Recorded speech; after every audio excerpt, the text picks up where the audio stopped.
Canada और भारत का झगड़ा लगातार बढ़ता जा रहा है और इन सब के बीच कनाडा ने अपने अधिकांश राजनयिकों को भारत से बाहर भेजना शुरू कर दिया है। एक रिपोर्ट सामने आई है जिसके मुताबिक कनाडाई राजनयिक दिल्ली छोड़कर या तो कुआलालंपुर या सिंगापुर चले गए हैं। खालिस्तानी आतंकी हरदीप सिंह निज्जर की हत्या को लेकर दोनों देशों में चल रहे तनाव के बीच भारत ने सख्त लहजे में कहा था कि दोनों देशों में एक दूसरे के राजनयिकों की संख्या बराबर होनी चाहिए। भारत ने कनाडा को अपने 41 राजनयिक को वापस बुलाने के लिए 10 अक्टूबर तक का अल्टीमेटम दिया था। कनाडा के टेलीविजन नेटवर्क सीटीवी न्यूज ने कनाडाई राजनयिकों के भारत छोड़ने की जानकारी दी है। सीटीवी न्यूज ने सूत्रों के हवाले से बताया है कि भारत सरकार ने कनाडा से कहा है कि वो भारत में अपने राजनयिकों की संख्या कम कर उतनी कर दे जितनी कनाडा में भारतीय राजनयिक हैं।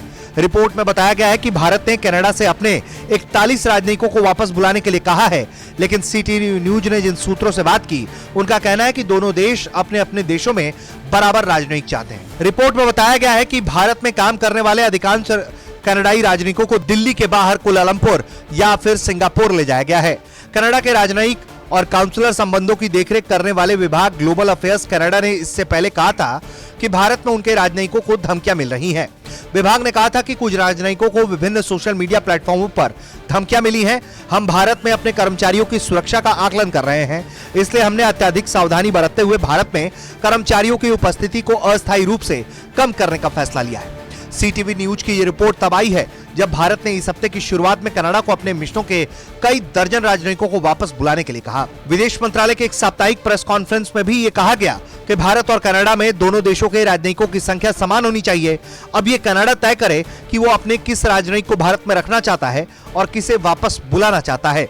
कुल मिलाकर देखा जाए तो कनाडा के एक तल्ख आरोप के बाद से लगातार भारत के साथ उसके संबंध बिगड़े हैं। भारत ने जब एक के बाद एक कई कार्रवाइयां शुरू की, उसके बाद अब कनाडा ये कह रहा है कि वो भारत के साथ विवाद बढ़ाना नहीं चाहता, बल्कि वो भारत के साथ बैठकर बातचीत करना चाहता है। लेकिन जिस तरह से खालिस्तानी प्रेम कनाडा का दिखाई देता रहा है, उसे लेकर भारत ने एक सख्त रुख अख्तियार कर लिया है। ब्यूरो रिपोर्ट, भारत तक।